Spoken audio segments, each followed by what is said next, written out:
আর দুনিয়ার জমিনে মসজিদে নববীর ভিতরে তোতলা জবানিতে বেলাল আযান দিচ্ছে, আল্লাহু আকবার আল্লাহু আকবার, আশহাদু আল্লা ইলাহা ইল্লাল্লাহ। বেলালের জিহ্বা মক্কার মুশরিক শত্রুরা পেরেক ফুটিয়ে ফুটিয়ে লোহার শিক গরম করে পেরেক ফুটিয়ে ফুটিয়ে জিবের ঘা যখন সেরে গেল, জিহ্বা ছোট হয়ে গিয়েছিল, যেন আরবি শিন অক্ষর উচ্চারণ করতে পারতেন না। উনি আশহাদু আল্লাহ বলতেন। কি বলতেন? আশহাদু শিন, এই অক্ষরটা উচ্চারণ করতে পারতেন না, বলতেন আশহাদু আল্লা ইলাহা ইল্লাল্লাহ, আশহাদু আন্না মুহাম্মাদার রাসূলুল্লাহ। এই আশহাদু শব্দটা শিন অক্ষর দিয়ে উচ্চারণ করতে হয়। তিনি শিন অক্ষর উচ্চারণ না করে সিন অক্ষর উচ্চারণ করতেন। যে অক্ষরের মাথায় কোনো পুটলি নাই এরে বলে সিন, আর যে অক্ষরের মাথায় তিনটি পুটলি আছে, কটা? তিনটি পুটলি আছে, এরে বলা হয় শিন। এই শিন অক্ষর উচ্চারণ করতে পারতেন না, তো ইচ্ছাকৃত নয়, ওনার জিভ শর্ট হওয়ার কারণে, ছোট হওয়ার কারণে অক্ষরগুলো আবড়াতে পারতেন না।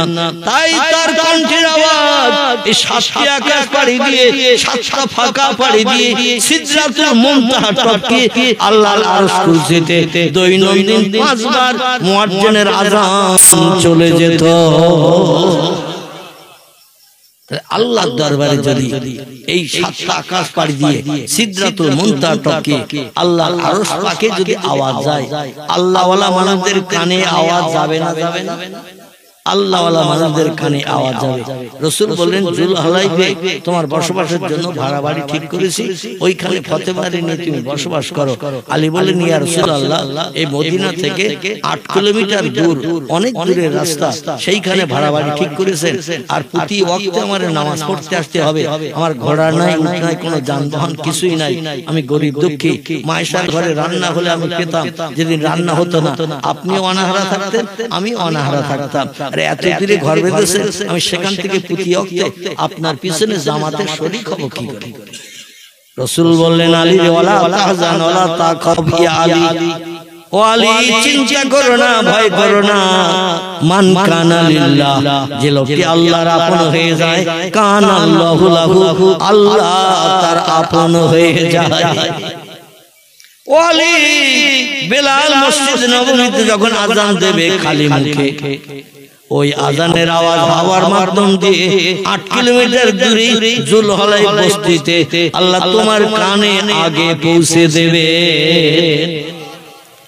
আর মসজিদের পাশে ময়রার দোকানের বেঞ্চিতে বসে থাকি, ক্লাব ঘরে বসে থাকি, মুয়াজ্জিন আওয়াজ দেয়, মাইক দেওয়ালের ক্লাব ঘরের দেওয়াল যেন ফাটিয়ে দেয় আওয়াজ দিয়ে, কিন্তু মুসলমানের কানে আওয়াজ পৌঁছায় না। ঠিক বললাম না? আওয়াজ পৌঁছায় না।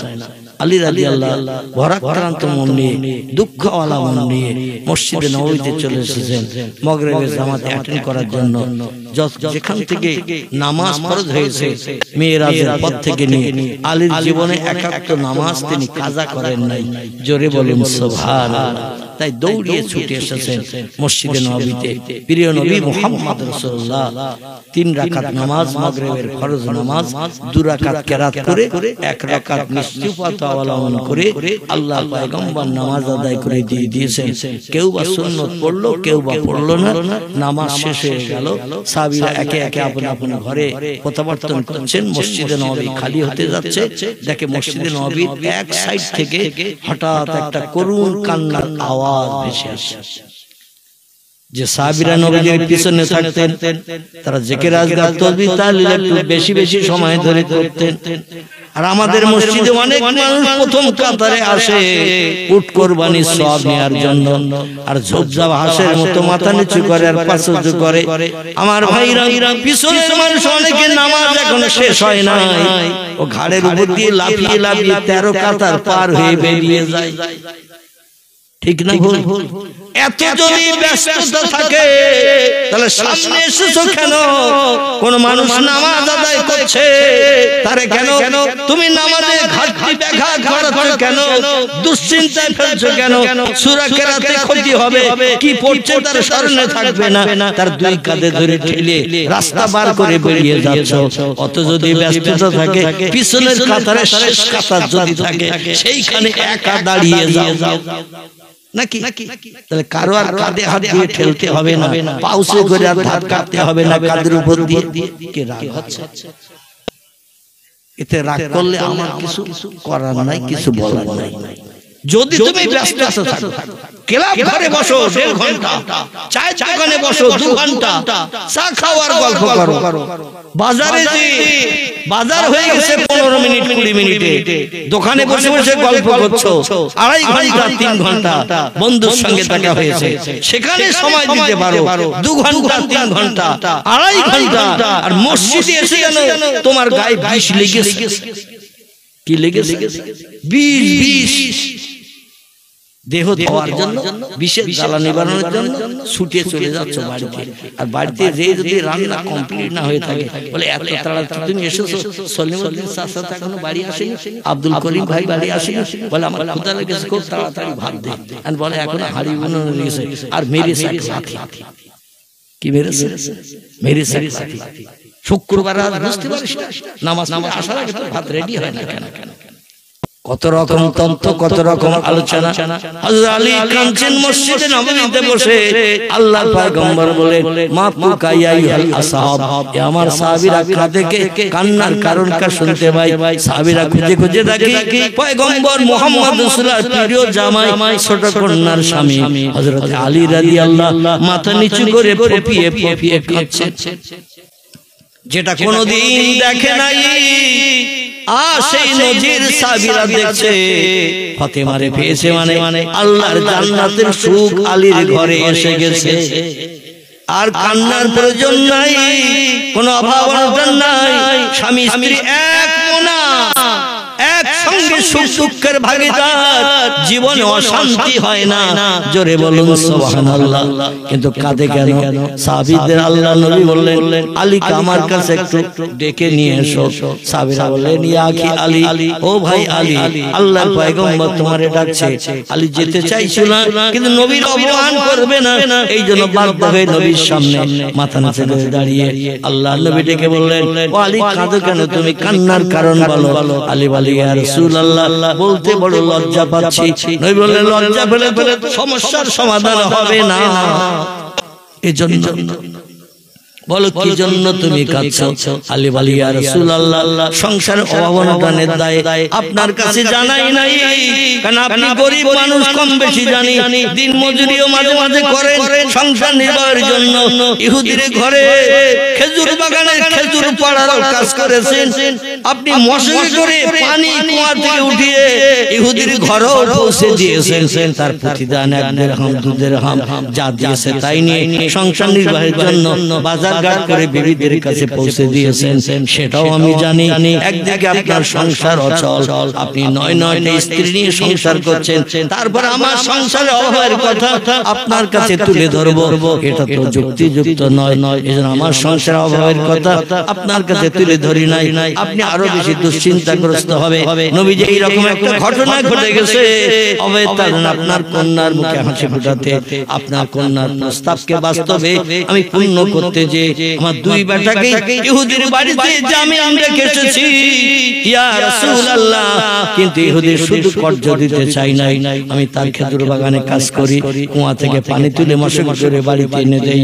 ইয়া রাসূলুল্লাহ, তবু সে বিশ্বাস করলো না, তাই বলে তোমার 2 বেটাকে আমার কাছে জামিন রেখে যাও, কারণ 2 বেটার মহব্বত স্বামী স্ত্রী তোমরা কম বেশি বেশি বেশি করে করো সেটা জানি। কারণ হাসান হোসেনের চেহারা দেখতে যেমন, আল্লাহর পয়গম্বর তোমার শ্বশুর বিশ্ব মানবতার শ্রেষ্ঠ প্রতীক মুহাম্মদ রাসূলুল্লাহ চেহারাটাও দেখতে অবিকল তেমন। নবী বলেছেন হাসান ও হোসেন রে মাঝে মাঝে একটু আমার কাছে আসবি। ইমাম হাসান হোসেন বলে ইয়া জাতি ও আমাদের নানাজি আপনার কাছে মাঝে মাঝে কেন আসতে হবে? বলে আমার নিজের চেহারাটা আমি আয়না ছাড়া নিজেই দেখতে পাই না।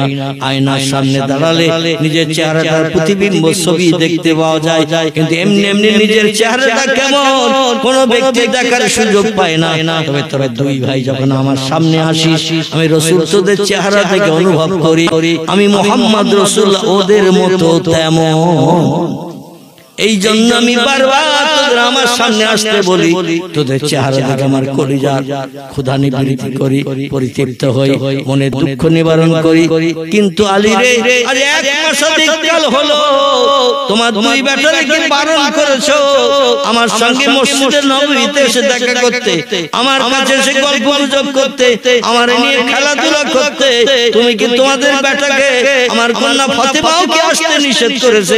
আজ 1 মাস কাল দেখি না। আলী বলছে লা ইয়া রাসূলুল্লাহ আমাদের ছেলেকে এই জন্য আপনার কাছে আসতে বারণ করি নাই, আসলে সংসারের অভাব নিবারণের জন্য, হাড়িতে খাদ্য টানের জন্য দুই বেটাকে ইহুদির বাড়ির জামিন রেখে 200 দিরহাম কবজা করে নিয়েছিলাম। আর মজুরি খেটে খেটে অল্প অল্প করে 200 দিরহাম পরিশোধ করে দিয়ে হাসান হোসেনকে ঘরে ফিরিয়ে আনবো। সময় নিয়েছিলাম 1 মাস। ইহুদি একটা ওয়াদা করে বলেছিল 1 মাসের শেষের দিন যেদিন হবে ওই দিন সূর্য পশ্চিম দিকে ডোবার আগে টাকা ফিরিয়ে দিলে হাসান হোসেনের ফেরত পাবে। আর সূর্য ডুবে গেলে কিন্তু হাসান হোসেনকে 200 দিরহামের বিনিময়ে আর তুমি ফেরত নিতে পারবে না, আমার হয়ে যাবে। আমি তাতেই রাজি হয়ে 200 দিরহাম কর্জ নিয়ে বাজার ঘাট করে উনানে হাড়ি উঠিয়ে রান্না বান্না করেছি, রোগ থেকে মুক্তি পেয়েছি, কঠিন জ্বর থেকে নিষ্কৃতি পেয়েছি।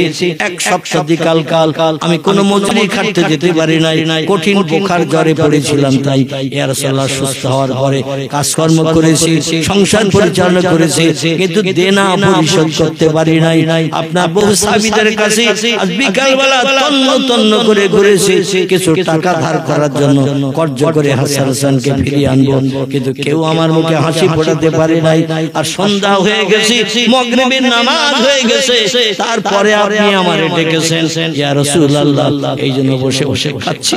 ঘরে যে ফাতেমার কাছে কি করে মুখ দেখাবো? ফাতেমা তো অপেক্ষায় আছে।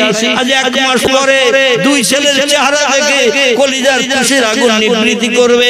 দুই ছেলের চেহারা দেখে তাদের আব্বা বলে ডেকে বুকে জড়িয়ে নিয়ে জীবনের স্নেহ দিয়ে জীবনের অভাব অনটন দুঃখগুলো নিবারণ করবে। আমি একা গেলে তো ফাতেমা সহ্য করতে পারবে না, হাসান হোসেনকে তো সারা দিনে ফিরিয়ে আনতে পারলাম না। এই জন্য বসে বসে কাঁদছি, কি করব এখন? নবী বলেন আলা তাজান ওয়ালা তাখাউ ইয়া আলী ইবনে আবি তালিব, ও আবু তালেবের বেটা আলী রে, কোনো চিন্তা নাই, ভয় নাই, আমি পয়গম্বর মুহাম্মদ রাসূলুল্লাহ এখনো তো হায়াতে বেঁচে আছি। আর একটু জোরে হবে না? নারে তাকবীর। রাসূল থাকা মানে ভালো না খারাপ? আচ্ছা নবী চলে গেছে তাই খারাপ? নবী কিন্তু কবরে জিন্দা অবস্থায় আছে, দৈনন্দিন আমাদের খবর নেন। আর আমাদের অভাব অনটন নিবারণের জন্য আল্লাহর কাছে কবরে কেঁদে কেঁদে চোখের পানিতে বুক ফাটাচ্ছেন। এখনো পর্যন্ত তার বাস্তব প্রমাণ দিয়েছে।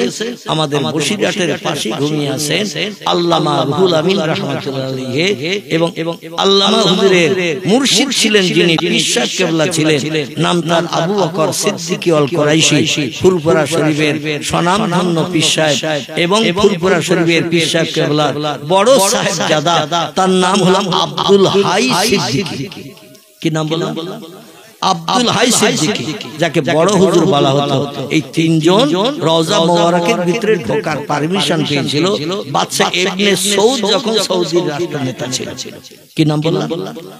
বাদশা ইবনে সৌদ। ইনি যখন সৌদি রাষ্ট্রনেতা ছিল এই তিনজনকে রওজার ভিতরে ঢোকার পারমিশন দিয়েছিলেন আর আল্লাহ এনাদের অন্তরে চোখ খুলে দিয়েছিলেন।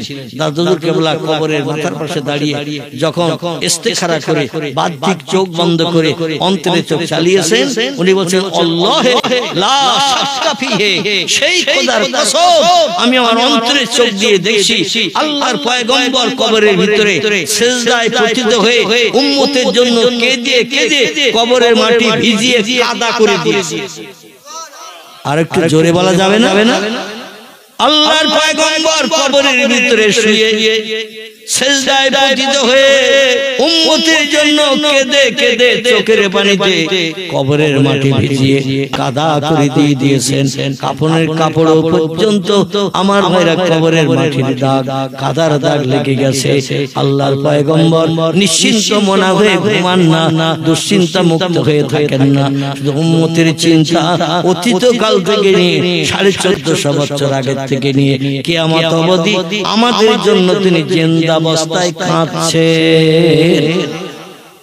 সেই পয়গম্বর বলছেন আমি আসি, কোনো অসুবিধা নাই, তুমি এক কাজ করো, এই আমার সাহাবীরা তোমরা মাগরিবের নামাজের পরে মসজিদে নববীতে এখনো যারা আছো, আর কিছু মানুষ তো ঘরে কথাবার্তা করেছে, বিবি বাচ্চার সঙ্গে সাক্ষাৎ করতে গেছে, এশার আযান হবে তারা আবার নামাজ পড়তে আসবে।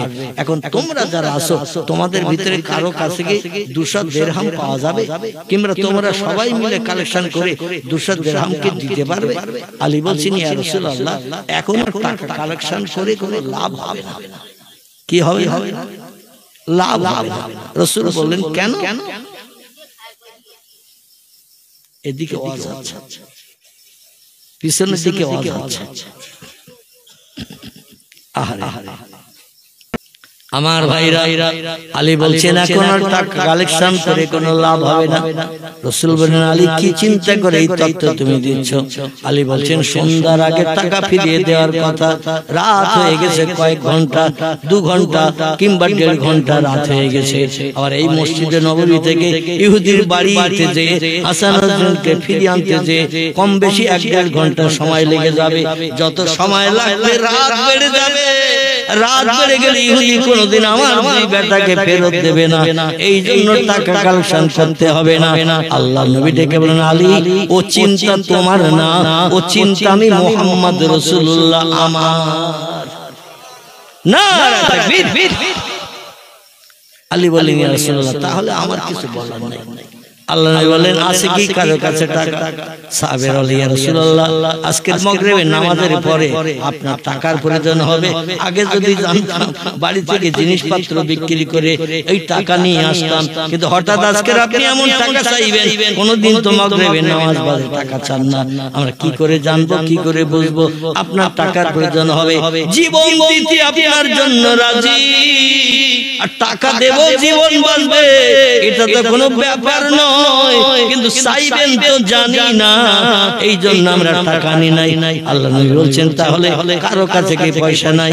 বিশ্ব নবী 3 নম্বর মতান্তরে 2 নম্বরের জামাই যিনি হযরতে ওসমান গনি জিন্নুরাইন রাদিয়াল্লাহু আনহু, এই ওসমান গনি রাদিয়াল্লাহু, একে মদিনার ধনী বলা হতো। নবীর টোটাল সাহাবীদের ভিতরে ওসমানের মতো অর্থ সম্পদ জায়গা জমি আর কোন সাহাবীর ছিল না। যেমন পয়সা করি অর্থ সম্পদ আল্লাহ ওসমানের দিয়েছিলেন, ওসমান এবং তেমন আবার অকাতরে সব দান করে দিয়ে দিতে। সিরিয়া থেকে ব্যবসা করে 7টা উটের পিঠে মাল বোঝাই করে ওসমান গনির ব্যবসায়ীরা ওসমানের ঘরের দরজার কাছে এসেছেন। এমন সময় এক ভিক্ষুক গেছে ওসমানের বাড়ির দরজায়, পাঠিয়ে দিয়েছেন পয়গম্বর মুহাম্মদ রাসূলুল্লাহ, মদিনার কোন ব্যক্তি তোমার ভিক্ষা দেয় নাই, সমস্যার সমাধান করে নাই। ও ভাই আমি মুহাম্মদ, আমারও দেওয়ার মতো কিছু নাই, ঘরে একটা দানা নাই, হাড়ি শূন্য হাড়ি খালি, তবে একটা জায়গায় তোমারে পাঠাবো যেখান থেকে তোমার ফিরে আসতে হবে না, এই জন্য তুমি কি সেখানে যাবে? ওসমান বলে নাম ইয়া রাসূলুল্লাহ, আপনি এমন এক জায়গায় পাঠাবেন সেখান থেকে বিফলে ফিরতে হবে না, যদি আপনি নাম বলে পাঠান অবশ্যই যেতে পারি। রাসূল বলেন আমার দুই কন্যার স্বামী জান্নাত জিন্নুরাইন ওসমান গনি, মদিনার মানুষেরা তারে ধনী বলে বলে ডাকে। ওসমানের বাড়ি যাও আর আমার নামটা যে বলবে তোমার শ্বশুর পাঠিয়ে দিয়েছে। কে পাঠিয়েছে? আচ্ছা এখন যদি জামার বাড়ি কোন লোকের শ্বশুর পাঠায়, জামাই খুশি হবে তো? বলে ওনার সাইকেল দেওয়ার কথা ছিল, মোটর সাইকেল দেওয়ার কথা ছিল, 36 ইঞ্চি কালার টিভি দেওয়ার কথা ছিল, খাট খাসক দেওয়ার কথা ছিল, আল্লাহ ড্রেসিং টেবিল দেওয়ার কথা ছিল, কিচ্ছু দেয়নি, দেশে শুধু মেয়ে মেয়ে। ঠিক কি না? আর উনি আমার কাছে পাঠিয়ে দিয়েছে 5000 টাকা দিতে, যে পাঠিয়েছে তার কাছে আবার যাও। বলবে না? বলবে না। এখানে অবশ্য বলবে, শ্বশুরের মর্যাদা রক্ষা করবে। খিদিরপুরের মানুষেরা ভালো, এদের নামে বদনাম দেব না, কারণ প্রতি শুক্রবার আমার আসতে হয়। ঠিক ঠিক ঠিক, প্রতি শুক্রবার আসতে হয়, আবার ঝামেলায় পড়িয়ে যাবে। এর জন্য এখানকার মানুষেরা সবসময় ভালো। আলহামদুলিল্লাহ, আল্লাহ ভালো রাখুক, সবাই বলেন আমিন। আমার ভাইরা ভিক্ষুক গেছে ওসমানের বাড়ি, যে দাঁড়িয়ে আছেন প্রাচীরের দরজার মুখে। লোকটা বলছেন ওসমান এখন কি করছে, কেমন আছে আগে দেখে নেই। ধনী মানুষ একটু রাগান্বিত হয় বেশি, বেয়াদবি সহ্য করতে পারে না, এজন্য দাঁড়িয়ে দেখে দুপুরের রান্নার খাবার ওসমান গনির জন্য বাড়ির দাসী চাকরানি রান্নার খাবার এনেছেন জোহরের নামাজ বাদ। এখন প্রাচীরের দরজার মুখে ভিক্ষুক দাঁড়িয়ে লক্ষ্য করে দেখে শাক দিয়ে আর রুটি নিয়ে এসেছে। রুটি আর শাক, আমাদের দেশে রান্না হয় না শাক, ভালো মন্দ হলো শাকের তরকারি হয় না, হয় না, কথা বলেন হয় তো শাক, শুধু শাক, তরকারি কিচ্ছু না। এখন ওসমান গনি খাওয়া শুরু করেছেন, খেতে খেতে পেট ভরে গেছে। নবী বলছেন পেটটাকে 3টে ভাগে ভাগ করবে। ক ভাগ? পেটটারে 3টে ভাগে ভাগ করবে। এক ভাগ খাদ্য খাবে, এক ভাগ পানি খাবে, এক ভাগ খালি রাখবে। আর আমরা যদি খানা সাথী বাড়ি যাই,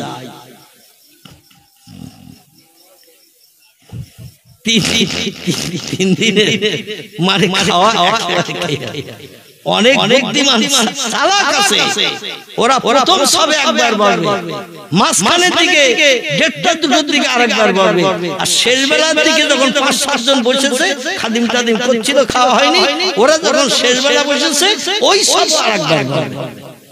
মানে 3 বার বসে খাবে, পয়সা তো লাগবে না। বাড়ি যাওয়ার পরে স্ত্রী রাতের বেলা 11:30-12টার দিকে ডেকে বলছে এসো খেয়ে নাও। বলে তোর খিদে লাগে খা, তোর ক্ষুধা লাগে খা, আমার জন্য 3 দিন খাওয়ার জন্য ডাকবি না। যা খাবার খেয়েছিস 3 দিন আর মা লাগবে না। শাক রান্না একটু বেশি হয়ে গেছে, পাশিকারে ডেকে বলছে বাড়ির চাকরানি দাসী, বাড়ির চাকরানি দাসী এসে গেছে ওসমান গনি রাদিয়াল্লাহু সামনে, যে এসে গেছে বলছে আর শাক আছে? মনে মনে করছে চাকরানি দাসী বোধহয় টেস্টফুল ভালো হয়েছে, শাক রান্নাও মাঝে মাঝে ভালো হয় না, সুন্দর হয়, টেস্টফুল হয়। অনেকে তরিতরকে না নিয়েও শাক সেই যদি রান্না ভালো হয়। এখন চাকরানি মনে করছে বোধহয় শাকটা খুব টেস্টফুল হয়েছে, পছন্দ হয়েছে, তো বলছে হুজুর এখনো আছে। হযরত ওসমান গনি রাগান্বিত হয়ে গেলেন, আমারে যা দিয়েছো এটাই আমার জন্য যথেষ্ট, সব সংকলন করে খেতে পারবো না, বাড়তি থাকবে। এরপরও হাঁড়িতে আছে, বলে নাম এখনো হাঁড়িতে আছে, লাগবে নাকি? ওসমান গনি বলছেন আর প্রয়োজন নাই, বাড়ির লোকের সবার খাওয়া হয়ে গেছে। বলে নাম সবার খাওয়া হয়েছে, আপনার শুধু বাকি ছিলেন, আপনার জন্য বরাদ্দ করেছি, এখনো হাঁড়িতে আছে। ওসমান বললেন সবার খাওয়া হয়ে গেছে, আমারও খাওয়া হয়ে গেছে, আমার পাতে এখনো কিছু শাক বাড়তি আছে, এখনো হাঁড়িতে বেশি আছে, এই বাড়তি রান্না কেন করেছো? জবাব দাও। আল্লাহ কোরআনে জানিয়েছেন ইন্নাল মুবাজ্জিরিনা কানু ইখওয়ানা শায়াতিন। জোরে বলুন একটু আল্লাহু আকবার, আর একটু জোরে বলুন আল্লাহু আকবার। আল্লাহর কোরআনে আল্লাহ জানিয়ে দিলেন ইন্নাল মুবাজ্জিরিনা কানু ইখওয়ানা শায়াতিন, নিশ্চয় অপব্যয়কারীরা হলো শয়তানের ভাই। যতটা লাগবে ততটা রান্না করো, বেশি রান্না করে নষ্ট করবে তুমি শয়তানের আদর্শের অনুসরণকারী হবে, শয়তানের ভাই হবে। জোরে বলুন একটু নাউজুবিল্লাহ। বকাবকি করছে দেখে বলছে ভিক্ষুক বলছে মোহাম্মদ আর জায়গা পাইনি, শাক একটু বেশি রান্না হয়েছে বলে পাসিকার তো ধরি খেতে যাচ্ছে, এত বেশি রান্না করলে কেন? আর আমারে এমনি এমনি পয়সা দেবে, আমার এমনি এমনি খাবার দেবে, আমার সংসারে অভাব দূর করবে। মোহাম্মদ আসলে ভুল করিয়ে এই একটা কট্টর, এই একটা নিষ্ঠুর মানুষ, এই কৃপণ এর কাছে আমারে পাঠিয়ে দিয়েছে। ভিক্ষুক পাসিল থেকে ভিতরে ঢুকেনি, দৃশ্য দেখে ও ভয়তে আল্লাহ নবীর কাছে আবার চলে গেছে। আল্লাহ নবী বলছেন ভাই আমার জামাই তোমারে খুশি করেছে তো? বলছে আমার চেহারা দেখে বুঝতে পারছেন না মোহাম্মদ? বলছে তোমার চেহারা দেখছি মলিন কালো মার্কা, এই জন্য আমি বুঝতে পারছি না তুমি খুশি হলে তো মুখের একটা ভাব পাওয়া যায়। বলছেন যাওনি তুমি? বলে পেরাচিরের দরজায় যে যা দেখেছি তাতে ভিতরে ঢোকার সাহস আমার হয়নি। আল্লাহ নবী বললেন কিসে কি হয়েছে? বলে এইরকম ঘটনা শ্বাস কত আমরা নষ্ট করি, রান্না করে বেশি খেতে পারি না, ফেলে দেই, গরু ছাগলের দেই, কত জীব জন্তুকেও খেতে দেই, বেশি খেতে পারি না বলে বাড়তি গুলো নষ্ট করে ফেলি। এই জন্য ওসমান তার পাছিকারে ধরে খাওয়ার মতো হয়তো ধরে খায়, ভয় আমি ঢুকে নাই। আল্লাহ নবী বলেন ওসমান বাড়ির লোকের সঙ্গে কি করলো তোমার আর দেখতে হবে না, তুমি সরাসরি ওসমানের কাছে যাবে যে আমি পাঠিয়ে দিয়েছি, বলবে তোমার সংসারে অভাব অনটন দূর করার জন্য কিছু তোমাকে সাহায্য করতে বলবে। দ্বিতীয় দিন ইহুদি বলছেন আবার যেতে হবে ওসমানের বাড়ি। নবী বলছেন ওসমান ছাড়া দুঃখের দুঃখ মোচনের আমি তো কাউকে দেখছি না, যাও। ইহুদির ইচ্ছা নাই, তবু নবী বলছেন এই জন্য বাধ্য হয়ে এসেছেন। তখন সন্ধ্যা, সূর্য ডোবো ডোবো ভাব, সন্ধ্যার ঘন ঘটা নেমে আসা স্বভাব। লোকটা মনে মনে চিন্তা করলো মুসলমানদের সন্ধ্যাবেলা সূর্য ডুবে গেলে একটা নামাজ আদায় করতে হয়, এটা কি নামাজ? মাগরিবের নামাজ। মুয়াজ্জিন আযান ধ্বনি দিচ্ছে পার্শ্ববর্তী এলাকায় মুসলমানের আল্লাহর ইবাদত বন্দেগি করবে। এখন যেহেতু খাবার চাওয়া যাবে না, কারণ মুসলমান তো কম বেশি রাগী সারদমি, পূর্বদিন গত দিন এসে দেখেছে, তো নামাজটা হয়ে যাক, একটু শান্ত হয়ে যাক, তারপরে আস্তে আস্তে গুটি গুটি পাই যাব। ওসমান যখন নিশ্চয়তা অবলম্বন করে জিকির আজকার তাসবিহ তাহলিল করবে, যায় নামাজের পাটিতে বসে, এবার নামাজ শেষ হয়ে গেছে, ওসমান গনি বসে বসে সুবহানাল্লাহ, আলহামদুলিল্লাহ, লা ইলাহা ইল্লাল্লাহ জিকির করছেন, বিভিন্ন আল্লাহর নামে তাসবিহ পাঠ করছেন। আর সন্ধ্যার ঘন ঘটা মাগরিবের নামাজের পর বাড়িতে এলাকায় সব সন্ধ্যা এসে যায় না, দিনের আলো আর থাকে না। মাগরিবের নামাজের পরে দেখবেন ঘন ঘটা অন্ধকার নেমে যায়। এইজন্য অধিকাংশ বাড়ির মেয়েরা ঘরের আধার দূর করার জন্য প্রদীপ বাতি জ্বালায়, জিরো লাইটটাও দেওয়ালের গায়ে সুইচ টিপে জ্বালিয়ে দেয়। ঠিক না ভুল? আধার দূর করার জন্য আলো জ্বালিয়ে দেয়। বাড়ির চাকরানি ঝি গতদিন যে শাক রান্না করে এসে বকাবকি শুনেছে, এই তো বাড়ির চাকরানি ঝি পরিবেশন করেন বাড়ির মানুষকে। এই একটা বাতি জ্বালিয়ে এসেছে। আমাদের দেশে আগে টেমি জ্বালানো হতো, জানেন তো নাকি? এখন তো রেশনে কেরোসিনও দিচ্ছে না, টেমিরও কোনো ব্যবস্থা নাই। মানে কেরোসিন আপনাদের দেয় বোধহয় নাকি? দুই এক সময় দেয়, আর আমাদের দিকে টোটাল শহর এলাকায় মোটেই দেয় না, মোটেই দেয় না। মানে সরকারি বিদ্যুৎ লাইন চালু হয়ে গেছে, কেরোসিনের আর দরকার নাই। যাই হোক, যখন এই বিদ্যুৎ লাইনের ব্যবস্থা ছিল না, তখন অধিকাংশ বাড়িতে লম্প বাতি টেমি জ্বালানো হতো। ঠিক না ভুল? আবার অনেকের বাড়িতে কালী পড়ে বলে হারিকেন জ্বালানো হতো। অনেক সময় কোনো মেয়েদের বাচ্চা হলে শ্বশুর বাড়ি থেকে যখন বাচ্চা নিয়ে মেয়েরা স্বামীর ঘরে আসে, হারিকেন পর্যন্ত নিয়ে আসতো। আমার বলতেই হারিকেন প্রত্যেকের বাড়িতে সে সময় আনতো যখন ইলেকট্রিক লাইন ছিল। তো যাই হোক, ঘরে কালিও পড়বে না, হারিকেন আলোটাও একটু বেশি হবে। ঠিক কিনা? তো এই টেমি জ্বালিয়ে নিয়ে এসেছে তাড়াতাড়ি করে সন্ধ্যাবেলা মেয়েদের একটু কাজ বেশি থাকে, হাঁস তুলতে হবে, মুরগি তুলতে হবে, গরু ছাগল বাঁধতে হবে, ঝাড় দিতে হবে, অনেক জায়গার পাড়া ছেলের দরজা লাগাতে হবে, একটু কাজ থাকে মেয়েদের, ছেলের থেকে অনেক বেশি কাজ থাকে। এই জন্য তাড়াতাড়ি টেমির পুলকে একটু বেশি করে টেনে দিয়ে আলো ধরিয়ে দিয়েছে যাতে নিভে টিভে না যায়। এখন একটু আগুন জ্বলছে বেশি বেশি, ওসমানের সামনে যে টেমিটা দিয়েছে বলতে একটু বেশি টানা, আর বেশি টানলে তেল একটু বেশি পড়বে কিনা।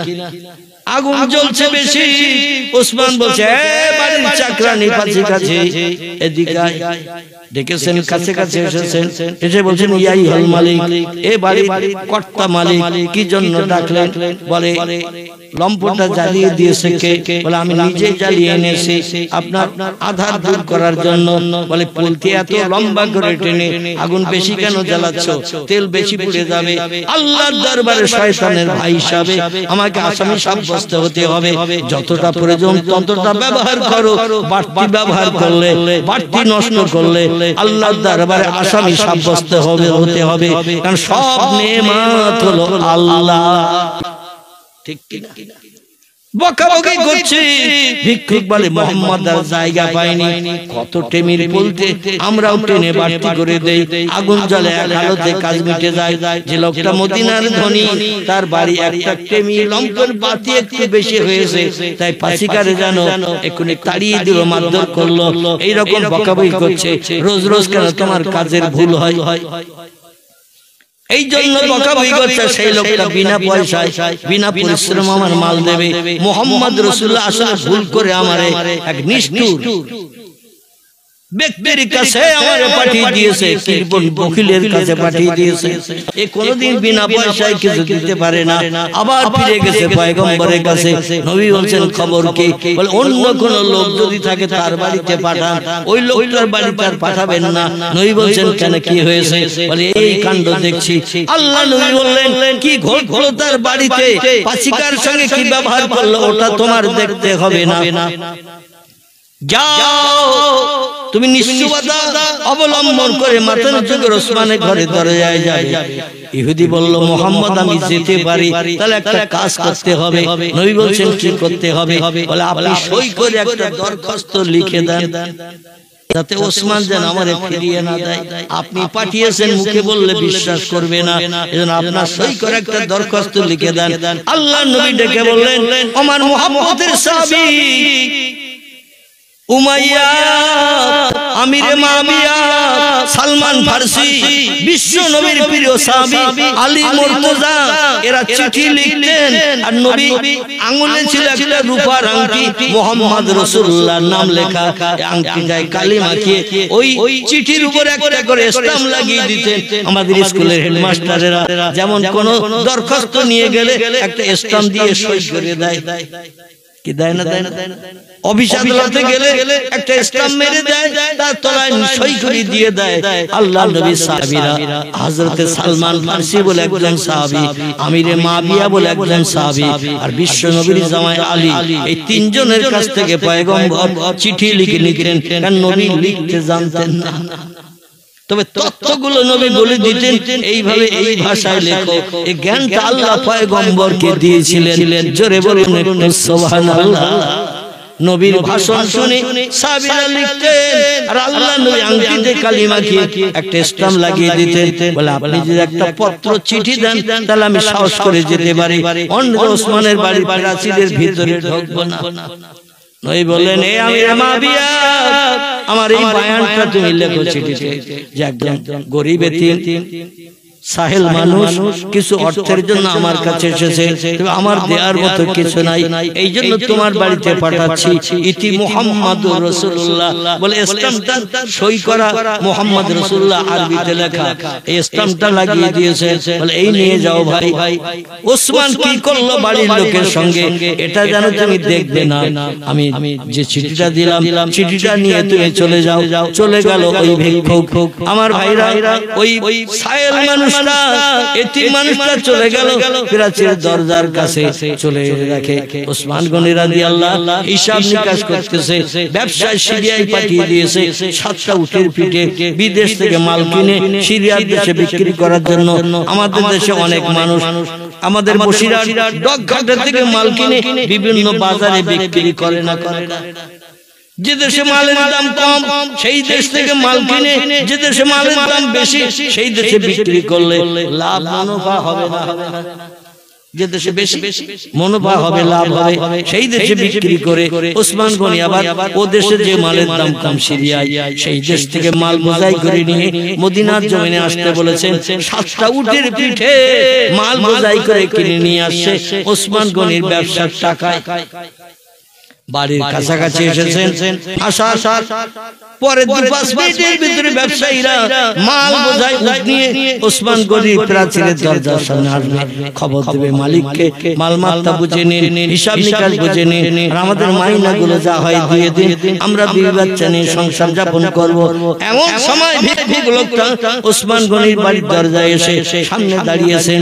ওসমান গনি বলছেন, মা হালুকা মাকবারুকা ইয়া আখি, ও ভাই কি খবর, কোথা থেকে কি জন্য আমার বাড়ির দরজায় এসেছো? লোকটা কোনো কথাবার্তা বলতে ভয় পাচ্ছে, সঙ্গে সঙ্গে চিঠিটা পকেট থেকে বার করে ওসমান গনির হাতে দিলেন। যেই চিঠিটা ওসমান গনি আলগা করলেন, দেখে মুহাম্মদ রাসূলুল্লাহর নাম লেখা,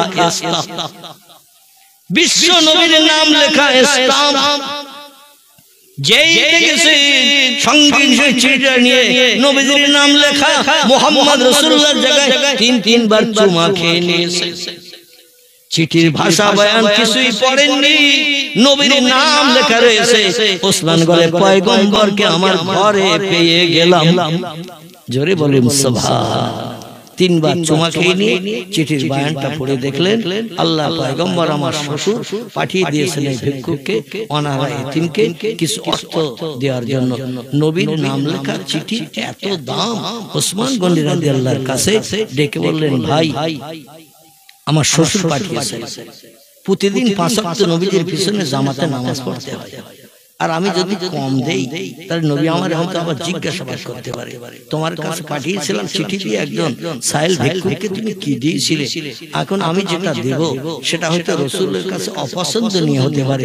এই জন্য বলেন, ভাই কি আর দেব, আমার এই উটের পিঠে ব্যবসায়ীরা এসেছে মাল নিয়ে, প্রত্যেকটা উটের পিঠে মাল বোঝাই করে নিয়ে এসেছে, আর কি কি মাল আছে আমি এখন দেখতে যাই না, তবে তারা বাড়ি ফিরেছে, খবর পেয়েছি। তুমি ওইখানে যেয়ে যে উটটা পছন্দ হয় উট সমেত মালগুলো নিয়ে তুমি চলে যাও। বোঝা গেল? যে উটটার পিঠে তোমার পছন্দ হয় মাল, ওই মালগুলো তো তুমি মাথায় করে নিয়ে যেতে পারবে না, কারণ অনেক ভারী মাল। একটা উটের পিঠে অনেক মাল ধরে এবং তারা নিয়ে মরুভূমি জাহাজ যারে বলা হয়, ওই মালগুলো তো মাথায় করে নিয়ে যেতে পারবে না। উট সমেত তোমার দান করে দিলাম, নবীজি মুহাম্মদ রাসূলুল্লাহ চিঠির মর্যাদা দিতে নিয়ে যাও। ভিক্ষুক বলে, হায় রে, এসে 2-4 কেজি কম নিতে, 2-4 কেজি জব যদি দেয়, যে লোকটা টেমির বলতে বেশি হয়ে গেলে বকে, শাক রান্না বেশি হয়ে গেলে তারে ধরিয়ে খেতে যায়, আর সেই লোকটা উট আর উটের পিঠের মাল সমেত আমারে দেবে, আমার মধ্যে একটা বিদ্রুপ করছে।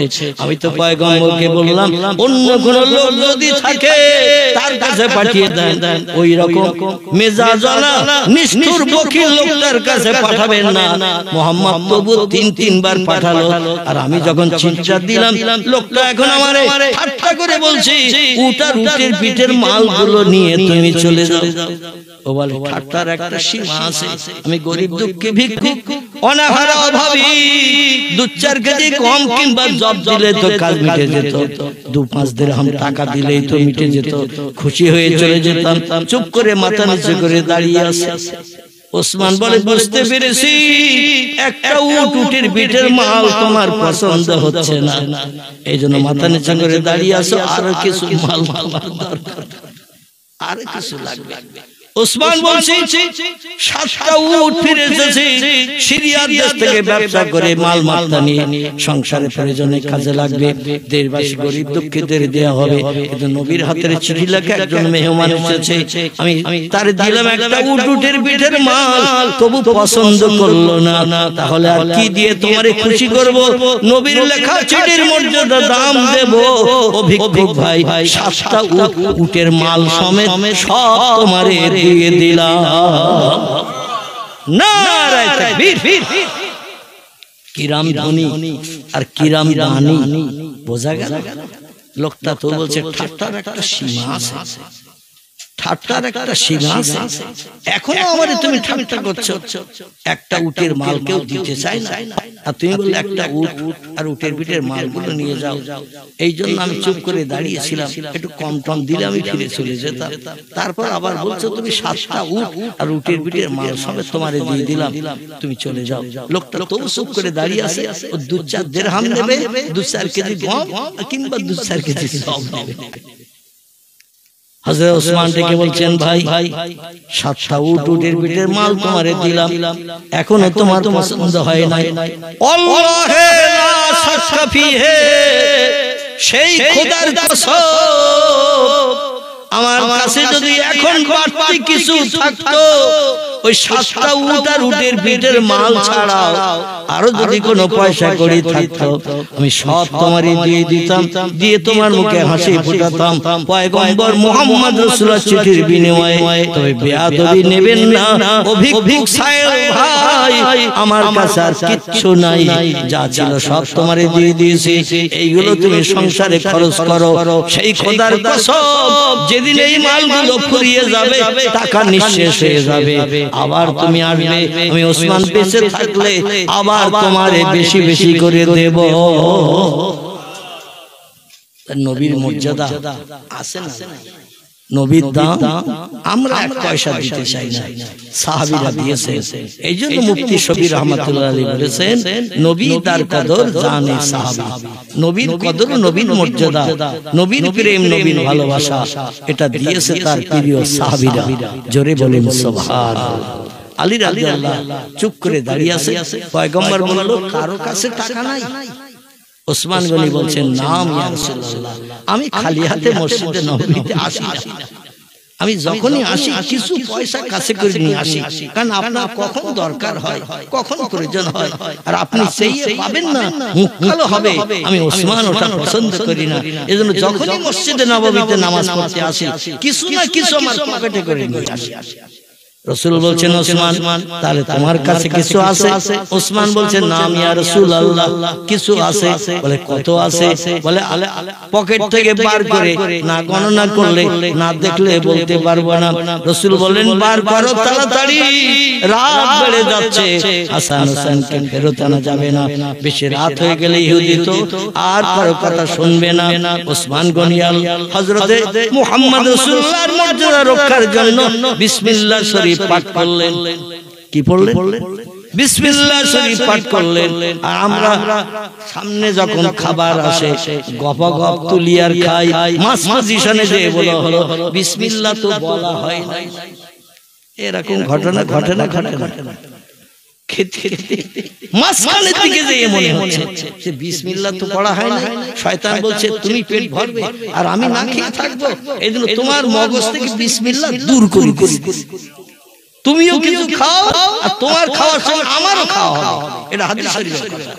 মানুষ বিসমিল্লাহ না পড়ে খেলে মানুষ যা খায় এর অর্ধাংশ শয়তানের পেটে যায়। হযরত ওসমান গনি নবী সাহাবীরা যখনই কোনো কাজ করতেন আগে বিসমিল্লাহ শরীফ পাঠ করতেন। আমরা মুসলমান, সেই নবীর উম্মত, আমরা জীবনে বিসমিল্লাহর নাম একবার জবানে আনি না। রাস্তায় যদি হঠাৎ চলতে যে নায়িকার দিকে, সুন্দরী মেয়ের দিকে তাকাতে যে ইটের মাথা উঁচু হয়ে রয়েছে রাস্তায়, হঠাৎ যদি একটু হোঁচট খায়, বলে বাপ রে, মা হোঁচট খেয়েছে, আসার খেয়েছে, মারে ডাকে, বাপরে ডাকে, আর নখ উল্টে গেলে আরো কত কি বলে, তার ঠিক ঠিকানা নাই। কি ভুল বললাম? নখ উঠে গেছে, মনের মানুষের দিকে তাকাতে গিয়ে মনের মানুষ সঙ্গে সঙ্গে বলে, তোর জন্য আমার নখ উঠে গেছে, দেখ কি করে কি করব। আমার ভাইরা,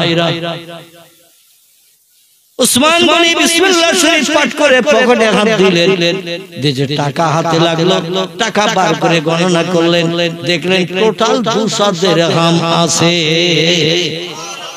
বর্ণনাকারীরা বলছেন আসলে বিসমিল্লাহর ফজিলতের কারণে আল্লাহ পাক ওসমান গনির পকেটে কম টাকা থাকলেও 200 পূর্ণ করে দিয়েছেন। জোরে বলুন সুবহানাল্লাহ। কারণ বিসমিল্লাহর মর্যাদা যদি রক্ষা না হয়, সাহাবীরা হয়তো বিসমিল্লাহ পরবর্তীতে পড়বে। এই জন্য আল্লাহ পাক পুরো 200 টাকা পরিপূর্ণ করে দিয়েছে। রাসূলের হাতে ওসমান গনি তুলে দিয়ে বলেন, ইয়া রাসূলুল্লাহ, বাড়িতে আর যাওয়ার প্রয়োজন নাই, এনাফ যথেষ্ট হয়ে গেছে। এই নেন আপনার প্রিয় জামাই আলী মুর্তজার হাতে দিয়ে দিন। আলী বলছেন, ইয়া রাসূলুল্লাহ, এখন রাতের বেলা গেলে কি ইহুদি হাসান হোসেনের ফেরত দেবে? নবী বলছেন, তুমি যাবে রাস্তায় ইহুদির বাড়ি, আর আমি দিকে যায় নামাজের পাঠি পেতে কাবা শরীফ মুখ হয়ে 2 রাকাত নামাজ পড়ে আল্লাহর কাছে তখন হাত তুলে দোয়া কামনা করব। যত সময় হাসান হোসেনকে নিয়ে আমার সামনে এসে ফেরত নিয়ে না এসে দাঁড়াবে, তত সময় দোয়া বন্ধ করব না। আর আমাদের দোয়া, কোরআনের আয়াত যদি 3টে পড়ে বলে, হুজুর এত লম্বা দোয়া করে, দোয়া ধরিয়েছে তো ছাড়ে এ বলে না।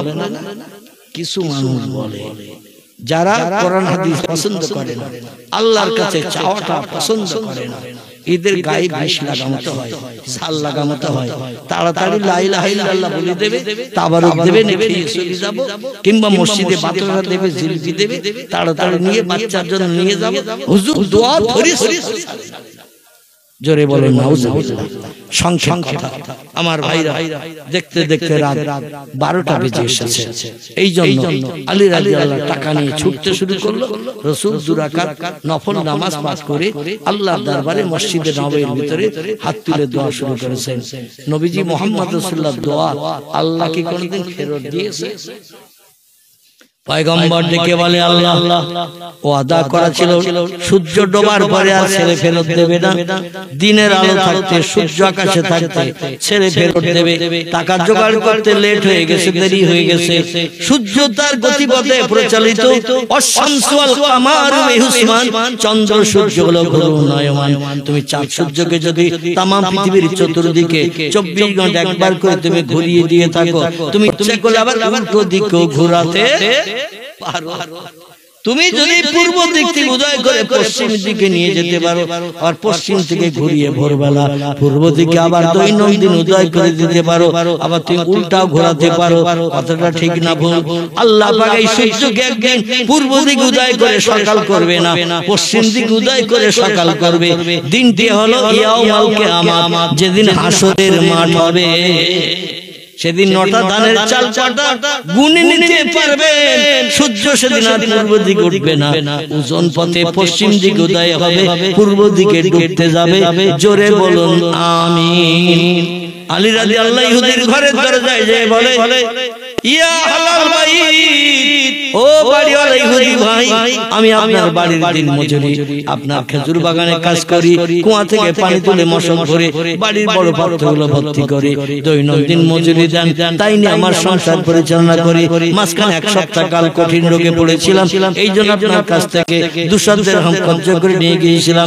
আজকে আপনার টাকা সূর্য ডোবার আগে ফিরিয়ে দেওয়ার কথা, এই জন্য টাকা জোগাড় করতে একটু দেরি হয়ে গেছে, তাই এসেছি আমার 2 বেটার ফেরত দিন।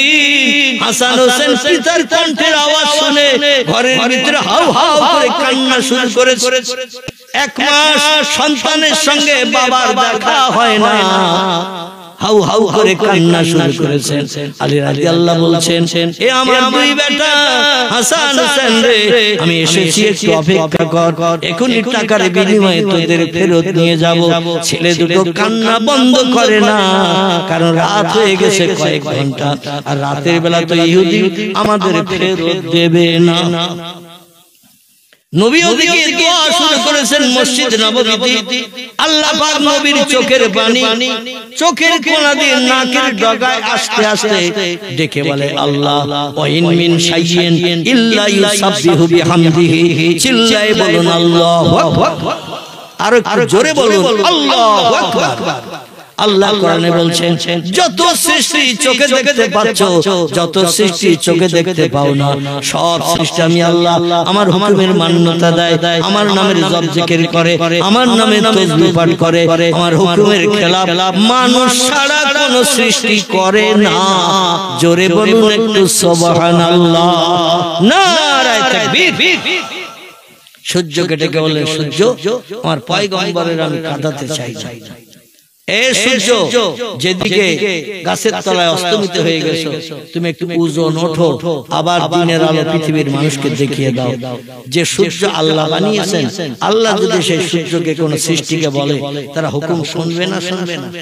সূর্য আল্লাহর হুকুম তামিল করে পশ্চিম দিক থেকে আবার উপরের দিকে উঠে দিনের আলো বার করে দিয়েছে। সূর্যের কাজ হলো আধার দূর করে আলো দেওয়া। বিকাল বেলা হয়ে গেছে, অপরাহ্ন বিকাল বেলা, সূর্য বেশ কিছুটা গাছের মাথার উপরে চলে এসেছে। আল্লাহর নবী ইহুদির ঘরের বাইরে দাঁড়িয়ে বলছেন, ইহুদি ভাই, আমার বাচ্চা দুটো ফেরত দাও, তোমার টাকা ফেরত দাও। ইহুদি বলে, মুহাম্মদ, ছেলের চিন্তায় পাগল হয়ে যায়, তোমার মাথা খারাপ হয়ে গেছে, কয়েক ঘন্টা রাত হয়ে গেছে, রাতের বেলা তো ছেলে ফেরত হবে না, পূর্বেই বলেছিলাম ফেরত চলে যাও। তোমার আওয়াজ শুনে বাচ্চা দুটো কান্না কাটি করছে, আমি ওদের রস্ত করতে পারছি না, এখানে আর কথা বলো না, ফিরে যাও, ছেলে ফেরত হবে না। আলী রাদিয়াল্লাহু বলছেন, ইহুদি ভাই, খোদার কসম আমি আসতাম না যদি দিনের আলো না থাকতো, সূর্য যদি আকাশে দেখতে পাওয়া না যেত, অবশ্যই আমি আসতাম না, ওয়াদা ভঙ্গ হয়ে গেছে, আসতাম না। কিন্তু এখনো তো সন্ধ্যা হয়নি, দিনের আলো আছে, সন্ধ্যা হতে দেরি আছে, আপনি একটু বাইরে আসুন, পশ্চিম দিকে তাকান, সূর্য যদি দেখতে না পান, আমার দুই ছেলেরে ফেরত দিতে হবে না। ইহুদি বলে, এ আলী, কয়েক ঘন্টা রাত হয়ে গেছে, আমি সন্ধ্যার পরে বাইরে বেরিয়েছি, আকাশে তারকা দেখেছি, চন্দ্র দেখেছি, তারকাগুলো চাঁদকে সুন্দর করে আলো দিয়ে সৌন্দর্য শ্রীবৃদ্ধি করেছে, আর তুমি বলছো সূর্য দেখা যাচ্ছে, ওটা সূর্য নয়, ওটা চাঁদ। আলী বলছেন, আল্লাহে লা শাক্কা ফীহি, ওটা আসলে চাঁদ নয়, এটা হলো সূর্য। এই সূর্যের পাশে কোনো তারকা দেখা যাচ্ছে না, বিশ্বাস না হলে বাইরে বেরিয়ে আসেন, ঘরের ভিতরে দিনের বেলা দরজা জানালা লাগালে অন্ধকার দেখা যায়। কথাটা ঠিক না ভুল? দিনের বেলা দরজা জানালা লাগালে দিনের বেলা আঁধার হয়, দিনের বেলা সূর্যকে যদি মেঘ ঢেকে দেয় রাতের মতো দেখায়। 4টার সময় আকাশ মেঘাচ্ছন্ন, দেখবেন সন্ধ্যা হয়ে গেছে, মাগরিবের আযান বোধহয় মুয়াজ্জিন এখনই দেবে, কিন্তু এখনো 1.5 ঘন্টা বাকি। এরকম ঘটনা ঘটে না? ঘটনা ঘটে। বলে, আপনি ঘরের ভিতরে আধারের ভিতরে দরজা জানলা লাগিয়ে রেখেছেন, আমার দুই ছেলের বাইরে দেখতে দেবেন না, আমার চেহারা দেখতে দেবেন না, এই জন্য দরজা জানলা লাগিয়ে রেখেছেন, তাই ঘরের ভিতরে অন্ধকার দেখছেন, একটু বাইরে বেরিয়ে আসুন। ইখরিজ বাবাকা ইয়া আখি, একটু দরজা দিয়ে বাইরে আসুন, তারপর যদি সূর্য দেখতে না পান টাকা নিতে হবে না, আমার দুই বেটার একটা দিতে হবে না। ইহুদি বলে, আলী যে তত্ত্বটা দিচ্ছে দিনের আলো, আমি তো পূর্বেই দেখেছি রাতে চাঁদ উঠেছে, তারকা উঠেছে, আবার হচ্ছে দিনের আলো, তাহলে আলীর কথাটা সত্য না আমার কথাটা সত্য, একটু বাইরে যেই নাই দেখি। ইহুদি দরজা টপকে যেই বাইরে চলে এসেছেন, এসে দেখে আল্লাহে, সেই খোদার কসম, আল্লাহ পাক নবীর চোখের পানি কবুল করে সূর্যকে আবার হুকুম করেছেন, সূর্য আকাশে গাছপালা থেকে 10 যেন সামনের দিকে এগিয়ে এসে দাঁড়িয়ে আছে। রাতের আধার নাই, দিনের আলো চলছে, একটু পরেই সন্ধ্যা হয়ে যাবে। আলী বলছেন, মা তারা ইয়া আখি, ও ভাই কি দেখছো, সূর্য না চাঁদ দেখছো?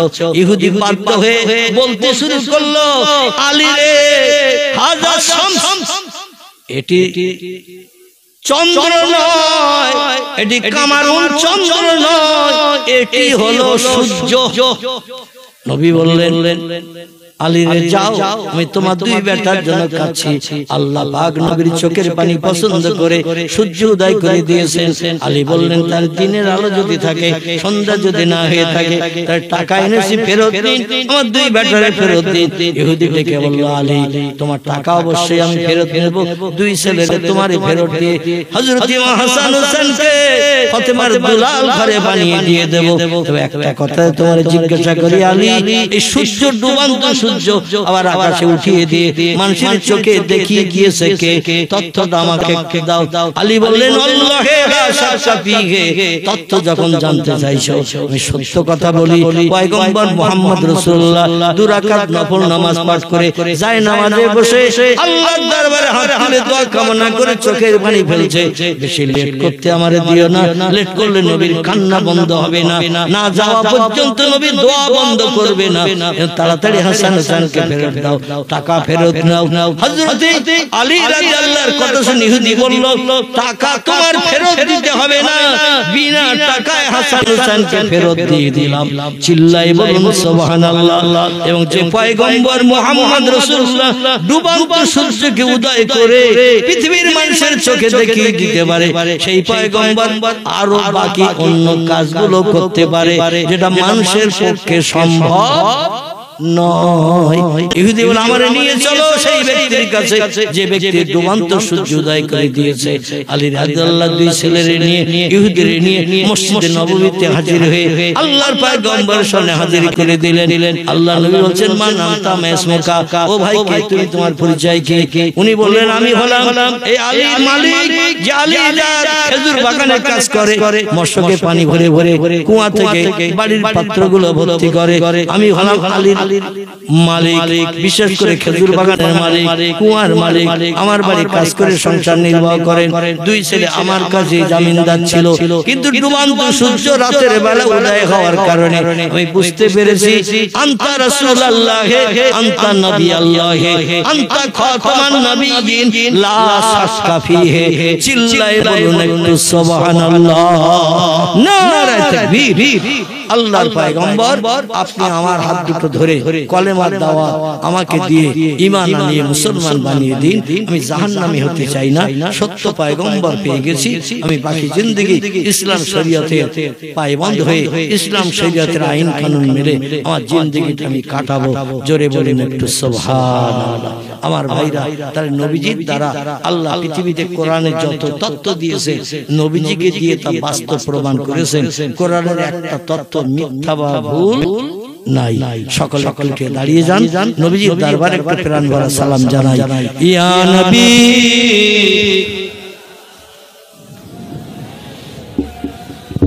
ইয়া রাসূল সালাম, ইয়া হাবিব সালাম, সালাওয়াতুল্লাহ। নবীজি আব্বা আব্দুল্লাহ, রাসূলুল্লাহ আম্মা আমিনা, হাবিবের দুদুমা হালিমা, দয়ার নবীর রওজা মদিনা। ইয়া নবী সালামুন আলাইকা, ইয়া রাসূল, ইয়া হাবিব সালাম, সালাওয়াতুল্লাহ। নবী না হয়ে দুনিয়ায়, না হয়ে ফেরেশতা ও খোদা হয়েছি উম্মত আপনার, তার তরে সালাম লাখো বার। ইয়া নবী সালাম, ইয়া রাসূল সালাম, ইয়া হাবিব সালাম, সালাওয়াতুল্লাহ। জিবরাইল আওয়াজ তুলিল, আসমানের দরওয়াজা খোলো গো, এসেছেন নবীদের সরদার, হবে যে খোদা দিদার। ইয়া নবী সালাম, ইয়া রাসূল সালাম, ইয়া হাবিব সালামুন আলাইকা, সালাওয়াতুল্লাহ আলাইকা। সকলে বসে বলে, ইয়া রাব্বি সাল্লাল্লাহু আলা নবিকা খায়রুল কলবি, भेजाए रब दरुद सलाम बरगुजीदा नबी पर बलगल उला बिकमालिही कशफत दुजा बिजमालिही हसनत जमीउ खिसालिही सल्लु अलैहि আরবের বুকে মক্কার পরে মামিনার যেথায় ঘর খোদার করুণা কৌসার হয়ে ঝরসে বারংবার বালাগাল আলা বেকামালিহি কাশফাত দুজা বেজামালিহি হাসনাত জামিউ খিসালিহি সাল্লু আলাইহি ওয়া আলিহি। আলহামদুলিল্লাহ। দেখতে দেখতে রাত 12টার উপরে হয়ে গেছে। আপনারা ওঠেন আর আমিও বন্ধ করতে পারিনি। দুটো পাঁচটা মানুষ উঠে গেলে আমি বুঝতে পারতাম যে আর মাল দেওয়া যাবে না, সব নষ্ট হয়ে যাবে, আমিও শেষ করে দিতাম। তো যাই হোক, সেই 9:30টার পর থেকে নিয়ে 12টা পর্যন্ত আমি একটি তত্ত্ব সম্পন্ন করলাম। এখনো 2টি তত্ত্ব বাকি আছে। কটি? 2টি তত্ত্ব এখনো বাকি আছে কোরআন পাকের আয়াতে। ইনশাআল্লাহ আল্লাহ সুযোগ দিলে হায়াতে বাঁচিয়ে রাখলে আগামীতে এখনো আরো গ্রামে গ্রামে আছে নাকি।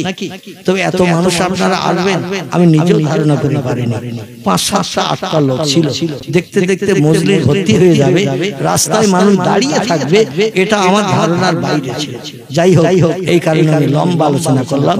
আগামীকাল আমাকে আবার একটু লম্বা ট্যুর করতে হবে। সকাল 8টা 9টায় বেরোতে হবে, যেতে হবে সেই জলঙ্গি করিমপুর, মানে কৃষ্ণনগর থেকে 90-95 কিলোমিটার রাস্তা যেতে হবে।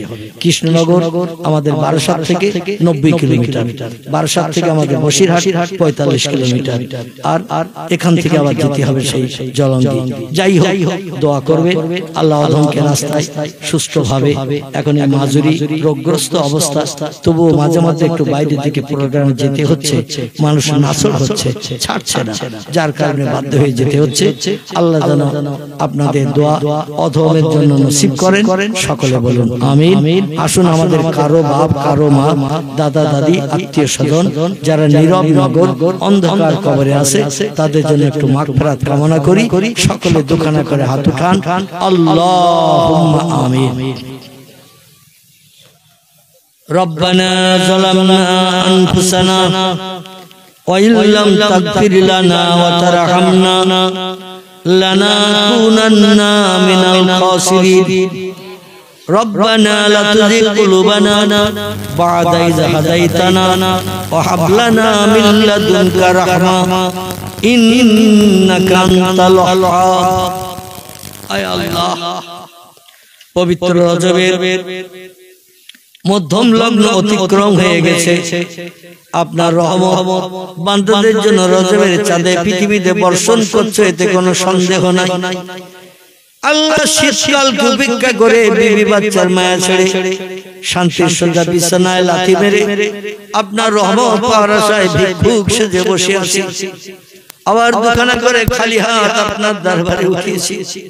কুদরতি নজরে বান্দাদের দিকে ফিরে তাকান, কি করে কাঙাল বেশে যাচ্ছি। সন্ধ্যার প্রাক্কাল থেকে সময় পর্যন্ত ওজমা কালাম, নেমাতে কালাম, কোরআনে পাঠ থেকে বিভিন্ন জবানিতে আয়াত সূরা শরীফ পাঠ করা হয়েছে। আপনার হাবিবের মহব্বত, প্রেম, ভালোবাসা রক্ষার্থে দোয়া, দরুদ, মিলাদ, কিয়াম, সালাম আমরা পাঠ করেছি। জিকির, আজকার, তাসবিহ, তাহলিল যা কিছু করেছি কবুল করুন। যদি দয়া পরবশে কিছু সাদকা দান করে সর্বাগ্রে সোনার মদিনায় নবীজির আরওয়া পাকে পৌঁছে দিন। तमाम खलाफाए राशिदीन साहबाए किराम आजाद मुताहिरीन रसूलेर सकल आला औलाদের কবরে সওয়াব পৌঁছে দিন। বাবা আদম মা হাওয়া থেকে নিয়ে ঈসা রুহুল্লাহ পর্যন্ত সকল নবী আম্বিয়া তাদের বিবিদের কবরে সওয়াব পৌঁছে দিন। পীরানে পীর দস্তগীর মুহিদ্দিন আব্দুল কাদের জিলানী হুজুর থেকে নিয়ে এ সময় পর্যন্ত যত ওলি আউলিয়া, গাউস, কুতুব, নকিব, আব্দুল শহীদ, সুহাদা, হাজী, গাজী, সুফি, দরবেশ, ইমানদার মুমিন মুসলমান নরনারী অন্ধকার কবরে যারা ধরাশায়ী হয়ে আছে সকলের কবরে তওবা পৌঁছে দিন। আল্লাহ আপনার तमाम প্রেমিক প্রেমিকা মাহবুব মাহবুবা বান্দা বান্দীদের খাস রূহানি দার ওসিলা করে এই মজলিসকে আপনি কবুল করুন। আমার বাড়িওয়ালা কর্তৃপক্ষ ভাইরা যে উদ্দেশ্য নিয়ে জলসার ইন্তজাম করেছেন তাদের মনোবাঞ্ছা মনোআশাকে পরিপূর্ণ করুন। আয় রব্বুল আলামিন তাদের উদ্দেশ্যকে পূর্ণ করিয়ে আসমানি ওয়ালা জমিনে ওয়ালা থেকে এদের সকলকে আপনি মাহফুজ রাখুন। খবির জিন ভূত রাসূল থেকে এই বাড়িওয়ালাদের বিবি বাচ্চাকে আপনি হেফাজত করুন। হাড়িতে দানায় দানায় বরকত দান করে দিন। এক অন্নভুক্ত যত মানুষ সংসারে আছে সকলকে নিয়ে সুখী জীবন গঠন করে বসবাসের তৌফিক দিন। আমার বাড়িওয়ালা ভাইদের আপনজন আত্মীয় স্বজন রক্তের সঙ্গে সম্পর্ক নিয়ে কবরে যারা দাফন হয়ে গেছে আল্লাহ দাদা দাদি নানা নানি খালা খালু বউ ভবি পিতার কোল মাতার কোল শ্বশুর কোল শাশুড়ি কোল যে যেখানে কবরে কবরস্থ হয়ে আছে জানি না কি হালাতে তারা আছে আল্লাহ সকলের জীবনের অপরাধগুলোকে ক্ষমা করে দিয়ে কবরগুলোকে গোলাপ ফুলের বাগান বানিয়ে দিন। জান্নাতি নাজনেমত কবরে চালু করে দিয়ে কিয়ামত অবধি কাউসারের পানি সকলের কবরে বরাদ্দ করে দিয়ে রব্বুল আলামিন আমরা যারা দোকানে করে হাত তুলেছি কেউ আব্বাকে হারিয়েছি কেউ আম্মাকে জনম জনম মাটি চাপা দিয়েছি আব্বা বলে ডেকে জীবনের স্বাদ মিটাতে পারি না মায়ের চাঁদ মুখ দেখে নফল কবুল হজের সওয়াব আর নসিব করতে পারি না আমাদের ভবিষ্যতের উন্নতির চিন্তা ভাবনা করতে যে কত নামাজ তারা কাজা করে ফেলেছে আল্লাহ শরীয়তের কত খেলাফ কাজ হয়তো করে বসেছে আজরাইল ডাক দিয়েছে জায়গা জমি ঘরবাড়ি আমাদের জন্য ফেলে রেখে অন্ধকার কবরে হারিয়ে দিয়েছে যারা আযাবে আছে আযাব বন্ধ করে দিন কবরে যারা শান্তিতে শান্তি আছে কিয়ামত পর্যন্ত কবরগুলোকে অনাবিল শান্তির জায়গা বানিয়ে দিন রব্বুল আলামিন আমরা যে মাধ্যম দিয়ে সংসার নির্বাহ করে থাকি সেই মাধ্যমে বেশি বেশি করে বরকত দান করুন আমাদের সংসারে একান্নভুক্ত যত মানুষ আছে রোগ পীড়া বেমারি থেকে নিষ্কৃতির ব্যবস্থা করুন সুস্থ শরীরে পৃথিবীতে বসবাস করার তৌফিক দান করুন রব্বুল আলামিন যারা কঠিন রোগে বেমারিতে সুস্থ আছে বিনা ঔষধে সেবাই কুলিয়া পয়গম্বর আইয়ুব নবীর মতো দিয়ে তাদের মুখে আপনি হাসি ফুটিয়ে দিয়ে যারা বিপদে মুসিবতে আছে আল্লাহ বিপদ মুসিবত থেকে নিষ্কৃতির ব্যবস্থা করে দিয়ে যারা কন্যাদায়গ্রস্ত হয়ে আছে কন্যাদের সৎপাত্রে পাত্রস্থ করিয়ে বাপ মায়ের মাথার বোঝাটাকে নামিয়ে দিন রব্বুল আলামিন এই দুনিয়ার মোহমায়া ছেড়ে আমাদের সকলকে একদিন অন্ধকার কবরে হাজির দিতে হবে মরণের দিনটি জুমার দিন জুমার রাত কিংবা রমজান মাস নসিব করবে যদি তকদিরে না জোটে আল্লাহ নবীজির ইন্তেকালের দিন সোমবার আমাদের কাউকে যেন বঞ্চিত করবেন না আয় আল্লাহ মরণের পর আপনার হাবিব হাসরের মাঠে যেখানে দাঁড়ানো থাকবে নবীজির পিছনে দামান ধরে আমরা যেন উম্মতে মুহাম্মাদী সেজে হাসরের মাঠে দাঁড়াতে পারি তৌফিক দান করবে আপনার নবীর জান্নাতের অধিবাসী হবে আমাদের সেই জান্নাতের একটি কোনো আশ্রয় দান করিও আল্লাহ রব্বুল আলামিন আমরা মরণের দিন পর্যন্ত আপনার হুকুমকে বাস্তব জীবনে রূপ দান করে বিশ্ব নবীর চরিত্রকে জীবনের সঙ্গে প্রতিবদ্ধ করে মরণের দিন পর্যন্ত যেন পৃথিবীতে কায়েম বদ্ধ হয়ে থাকতে পারে তৌফিক দেবে আয় আল্লাহ আমাদের সন্তানাদি যাদের দিয়েছেন উচ্চ শিক্ষিত বানাবেন আলেমের পিতা হাফেজের পিতা আলেমের মা হাফেজের মা করে কিয়ামতের মাঠে নূরের টুপি মাথায় দিয়ে উঠাবেন সুবহানা রাব্বিকা রাব্বিল ইজ্জাতি আম্মা ইয়াসিফুন ওয়া সালামুন আলাল মুরসালিন ওয়ালহামদুলিল্লাহি রাব্বিল আলামিন বিহুরমাতি হাযিহিল কালিমাতিত তাইয়্যিবা লা ইলাহা ইল্লাল্লাহ লা ইলাহা